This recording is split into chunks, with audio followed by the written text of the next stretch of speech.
Swastiastu. Halo sahabat Dispenda, kembali lagi bersama saya Andani di program Ngobrol Pembelajaran Inovatif. Nah, sahabat Dispenda, sekarang Andani sedang berada di alun-alun Kota Bangli dan ikut menyaksikan kemeriahan HUT ke-820 Kabupaten Bangli.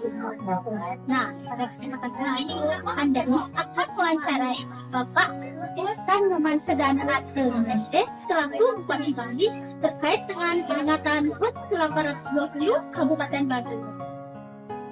Baik, langsung saja kita ke narasumber. Assalamualaikum Pak. Baik, sebelumnya saya ucapkan terima kasih kepada Bapak telah datang dan kami dan bincang-bincang dengan saya pada kegiatan pembukaan. Apa konsep peringatan Hari Ulang Tahun Kabupaten Bangli pada tahun ini? Terima kasih. Pertama mungkin saya senang sekali bisa ikut podcast bersama adik-adik kita di SMP 2 Bangli. Sangat terkesan sekali. Konsep daripada atau tema daripada hari ulang tahun kita yang kali ini adalah Bangli Nebu. Jadi kenapa Bro? Karena 820 ya boleh dibilang kalau diaksarakan ada B kemudian mana ada R banyak dan O-nya Petov. Jadi Bro itu maksudnya adalah Great Rise Optimistic. Kalau sebelumnya kalau kata Bang ini selalu berpikir seolah-olah kita ini wajar ada di tataran bawah dalam persaingan antar kabupaten baru. Nah, maka dari itu tentu dengan semangat ini kita harus berani berpikir, berani berkata, dan berani melakukan hal-hal yang memang wajib dan layak kita lakukan supaya Bangli ini bisa melompat jauh lebih tinggi daripada sebelumnya. Ada raih, kita harus berani bangkit dengan seluruh stakeholder di Bangli, baik dari aparat pemerintahan sampai ke level paling bawah di desa, generasi mudanya dari tingkat anak-anak sampai dewasa, dan seluruh masyarakat Bangli dimanapun berada. Baik itu yang ada di Kabupaten Bangli ataupun yang hidup di luar Kabupaten Bangli, harus bangkit dan bersama-sama berkontribusi untuk pembangunan di Kabupaten Bangli. Karena juga kita yakini bahwa salah satu Bisamo yang kita percaya dan Bisamo Purwodadi, jadi ada kata-kata yang selalu kita sakralkan dalam setiap upacara bahwa setiap drama Bangli wajib bangun daerah Bangli. Tentu ini semua tidak boleh tidak optimis. Jadi optimis ini adalah energi positif yang akan mendorong bagaimana ide positif, kata-kata positif, tindakan positif akan menjadi wujud yang positif. Itu kurang lebih karena HUT yang ke-820 di Bangli sana. Seperti yang sudah saya bahas, sekarang Bangli sudah sangat maju untuk melaju ke Bangli era baru. Nah, dari tahun ini, sektor pembangunan mana saja yang Bapak lakukan? Prioritas pembangunan tetap nomor satu adalah dunia pendidikan. Karena dari anggaran bukan hanya APBD tapi APBN sama alokasikan minimum sesuai undang-undang itu 20%. Dari APBD ini harus masuk ke dunia pendidikan. Yang kedua bagaimana kesehatan. Karena kalau tanpa SDM yang terdidik dan sehat, tentu semua perencanaan pembangunan ini tidak akan pernah bisa berjalan dengan baik. Lalu selanjutnya adalah kebutuhan atau infrastruktur yang memang siogianya harus ada, terutama infrastruktur yang menunjang fasilitas umum. Bagaimana kita pertama membangun alun-alun. Ternyata sekarang alun-alun kita menjadi alun-alun terbaik nomor 1 di tingkat nasional.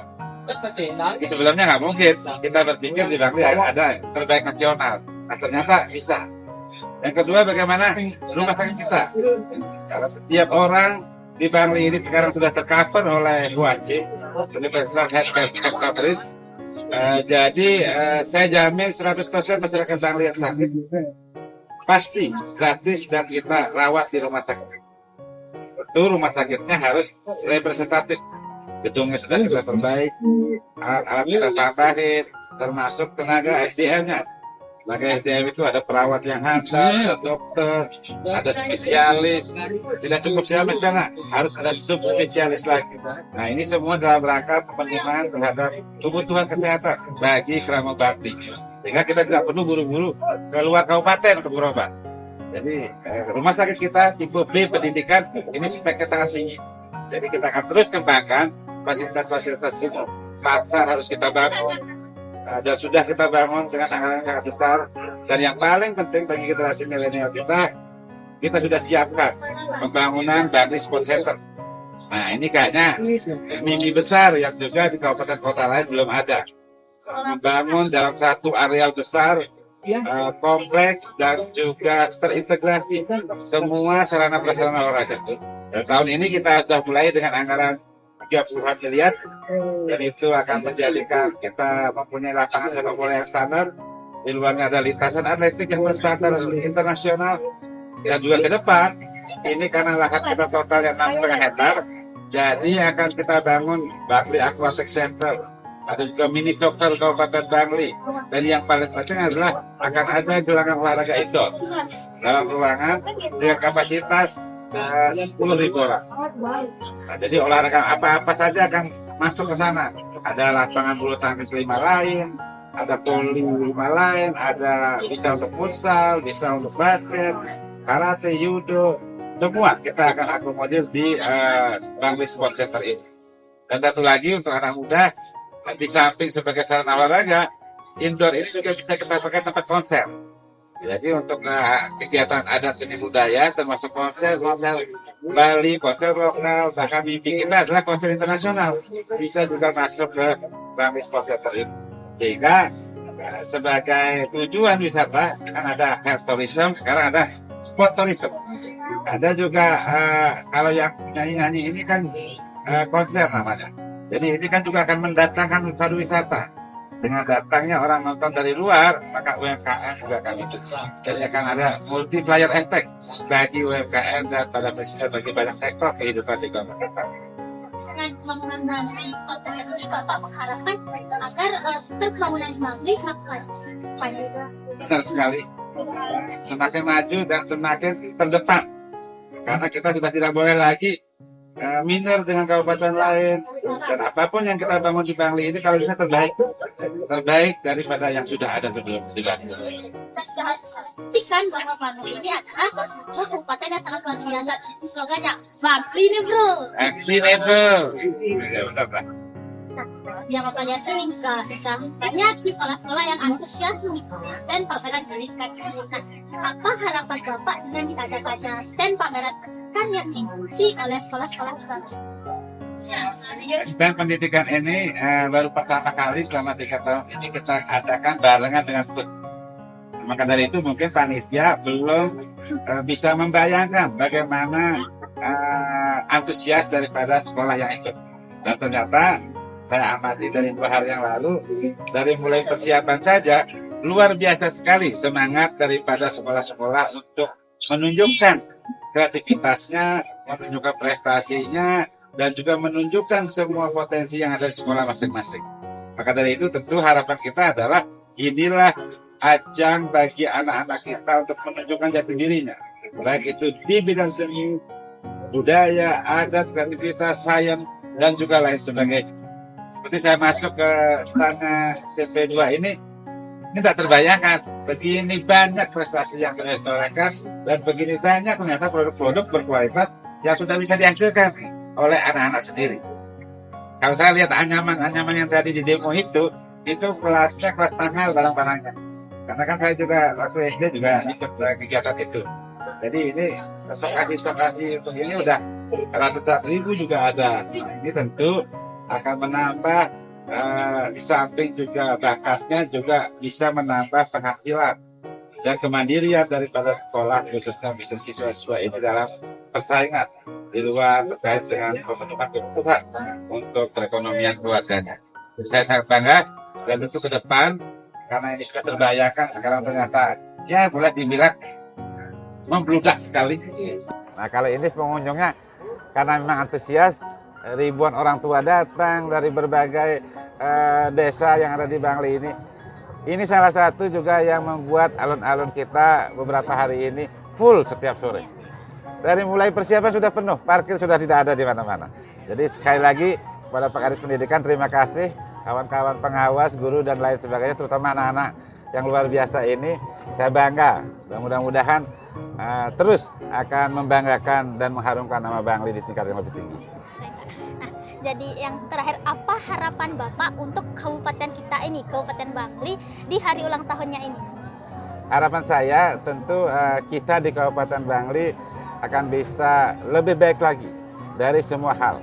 Dan pada akhirnya bagaimana tingkat kebahagiaan seluruh masyarakat Kabupaten Bangli bisa lebih baik. Ukuran tingkat kebahagiaan ini adalah mencerminkan semua aspek pembangunan yang kita bikin, sehingga mereka akan lebih bahagia. Harapan kita adalah harapan hidup mereka akan lebih tinggi.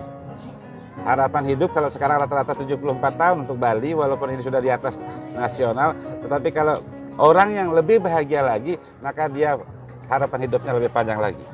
Dan khusus kepada generasi milenial Kabupaten Bangli, saya yakin potensi yang kita miliki luar biasa dari sisi kemampuan intelektualnya. Ini juga harus perlu kita didik, kita arahkan dengan baik. Karena bonus demografi yang kita miliki sekarang, yang dimiliki oleh Indonesia saat ini, harus bonus demografi itu ada adik-adik semua. Generasi-generasi yang kita harapkan menjadi Indonesia emas tahun 2045 adalah kalian saat ini yang masih di SMP, di SD, di SMA. Kami adalah generasi yang tahun 2045 sudah pensiunan. Nah, maka dari itu tentu emas, generasi emas tidak bisa hanya diwacanakan tanpa dipersiapkan. Persiapkan intelektualnya, sumber daya manusia dan lain sebagainya. Maka dunia pendidikan, sektor pendidikan dan juga dunia kesehatan ini menjadi tantangan untuk kita perbaiki agar 21 tahun lagi Indonesia emas ini benar-benar nyata, benar-benar wujudnya jelas. Kemenangan orang Indonesia pada saat itu di tingkat global, kita harapkan Indonesia akan menguasai regional bahkan mungkin global pada saat 2045, dengan catatan sekaranglah seluruh pimpinan-pimpinan ini benar-benar bisa mengisi generasi milenial, Gen Z kita, mengisi perutnya, mengisi otaknya dan mengisi kantongnya untuk benar-benar bisa bertarung dalam persaingan global yang kita harapkan ke depan bisa kita menangkan. Berarti harapannya agar Bangli nanti tidak hanya menyentuh tingkat nasional, bahkan internasional dan lebih jauh. Ya. Karena memang dunia sekarang sudah tidak ada batasnya lagi, dunia sudah dalam genggaman, maka satu-satunya cara memang harus siap kita kompetisi dengan diisi semua sumber dayanya untuk menjawab tantangan-tantangan ke depannya. Ya, baik, mungkin jadi itu saja Pak. Sekali lagi saya ucapkan terima kasih atas waktunya untuk berbincang-bincang dengan saya pada program Ngopi kali ini. Selamat siang Bapak. Selamat siang, terima kasih. Baik, sahabat Dispenba, itu tadi wawancara saya bersama Bapak Sang Nyoman Sedana Arte SE selaku Bupati Bangli terkait dengan HUT ke-820 Kabupaten Bangli. Mau tahu apa saja yang ada di alun-alun Kota Bangli? Yuk rame-rame datang ke sini. Terima kasih atas perhatiannya. Saya Andani pamit undur diri. Dirgahayu Kabupaten Bangli. Bangli nih bro. Bangli nih bro. Om Santi Om Santi Santi Santi.